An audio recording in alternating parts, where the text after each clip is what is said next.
In December 2020, Elliot Page disclosed his trans identity to the world, quickly becoming one of the most high-profile trans men in entertainment. While fans and friends alike were elated for Elliot's journey and identity, a question remained: what will happen to his character on Umbrella Academy? Specifically, will he play cis or be open about his transition? We may now have some answers. First up, introducing Viktor Hargreeves to the world. Yes, Elliot's character remains, as do his quirks, struggles, and hopes. Page will now bring his own journey to the character, who will also be a trans man on the show. When Page came out to the world, creator Steve Blackman was enthusiastic about introducing him as a trans character in the show as well. Of course, this let Page be true to himself on screen, but it also brought out existing themes in the show. For instance, Viktor Hargreeves initially seems to share no superpowers of his siblings. It is only later in his life that he becomes cognizant of and embodies his powers. This trajectory mirrors Page's real-life encounters with gender. The show quickly enlisted Thomas Page McBee, an award-winning writer and a trans man himself, to flesh out a genuine story for Viktor. So, how hard was it to include Viktor in the show? Although they retained the soul of the character, the creator and crew of the show couldn't so seamlessly include him in the show. The trouble, it turns out, was more logistic than ideological. Even with the enthusiasm of the team, the script for Season 3 had already been written and approved. Also, this is the script of an ensemble cast with intertwined leaves. Making any changes to one character could unravel the entire series itself. There was one more issue. Season 3 is meant to pick up right where Season 2 left off, which gives the character very little time to transition and get his siblings on board with this decision. Next, how did the writers battle on? One thing is clear: the show benefited immensely from having McBee on board as a consultant. From day one, Thomas Page was resolute in his stance that a person's transness comes as a shock only to cis people. For the trans person himself, this self-knowledge has existed for a long time and is something they are comfortable with. It was then easy to begin to put pieces of the plot together. Viktor's transness is something that his personality is colored with. It's not the entire personality itself. Therefore, his actions will not change. The creators could then salvage most of the plotline for Viktor as it had always existed. As for the timing of the show, the writers, including McBee, realized that they needed to show Viktor as trans, but making the mention of his transness sparse. This means they cannot spend any time explaining Viktor's transition to cis characters or audiences. To make Viktor's experience the centerpiece of the show, creators and the writing team spent long hours interviewing Elliot. So here is what happens. Elliot enters the show as trans, and the first episode will spend some time on the reaction each of his siblings has. For Blackman, who has spent quite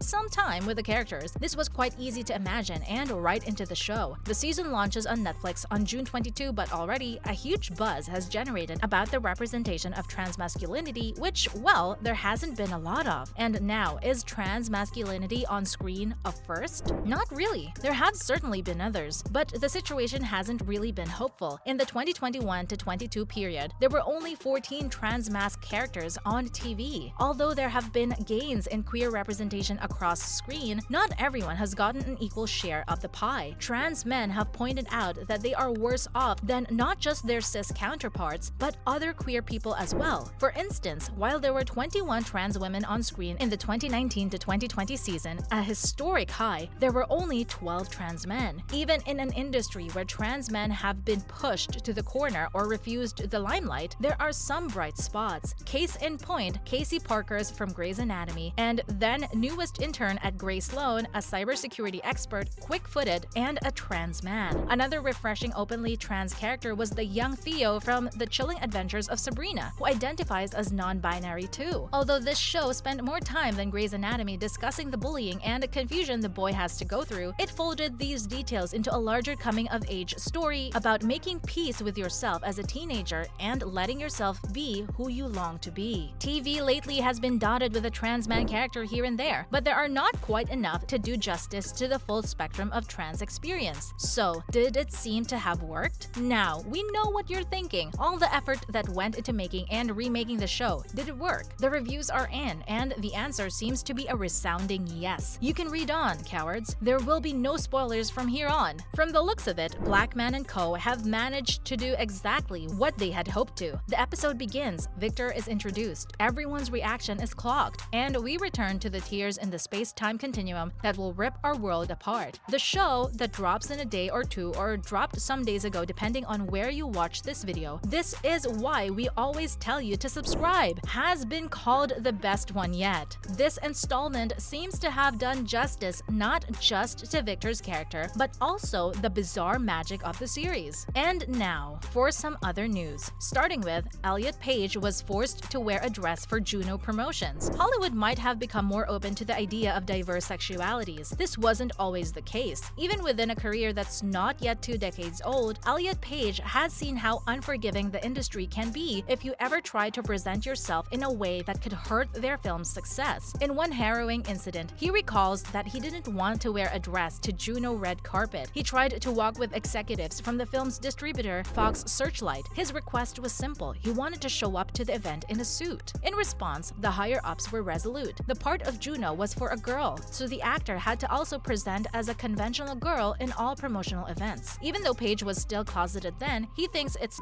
up to force people into outfits that suffocates them. We hope those days are far behind Elliot now. Next, here is how this show foreshadowed Five's fate. Five, played by Aidan Gallagher, is one of the most crucial members of the weirdo family that stars in Umbrella Academy. His superpowers include manipulating space and time, throwing a mean tantrum, and being delusional or pervy, even to befriend a tattered mannequin and naming her Dolores. Now, coming back to the story, Gallagher himself may have peered into the future as a young boy and seen the character he was going to play. The internet has been investigating this possibility since a clip from Gallagher's old show Nicky, Ricky, Dicky, and Dawn surfaced. Here, Aidan's Nicky, or was it Ricky, is asked what superpowers he would want. Without missing a beat, he blurts out that he wants to time travel. Looks like the boy got his wish at last with Umbrella Academy, often to disastrous consequences. Finally, here is how Season 3 ties up a loose thread from Season 2. Cowards, stop here. We are about to reveal the biggest plotline, as well as all the little minion plotlines of the show, ruining not just Season 3, but potentially Season 4 as well. Just kidding. This is all the information our hawk-like eyes have discerned from the trailer of Season 3. Now, you might remember Leela Pitts, played by Ritu Arya, had a different life from her siblings. For one, she didn't grow up with them. Good for her, all the siblings are buckling under childhood trauma now. Instead, she was kidnapped and raised by the Commission's diabolical handler, who harnessed her powers of empathy to replicate others' superpowers and defeat them. The finale for Season 2 hinted at a possible salvation arc. Leela reunited with her siblings and came to believe in Diego's promise of a true family she could have with them. That is, until the world begins shifting again in classic Umbrella Academy style and Leela is forced to vanish. This left fans with many questions. Was the change of heart only a ruse, or had Leela been killed off at this pivotal moment? Mercifully, the trailer has many clues and many glimpses of Leela. Leela has switched loyalties and hair color. She makes even the passé blonde dye look good. Most times, she's seen working alongside Five or scheming and exploring with other siblings. Throughout this all, she is firmly by her sibling's side. Welcome to the good side, Leela! And that's a wrap. Thanks for watching. Have you ever been able to catch the newest season yet? Did you think Viktor was introduced subtly, or did you find the series too complicated? As always, hit like if you liked our video and subscribe to our channel so you don't miss out on future uploads. We'll see you in the next video.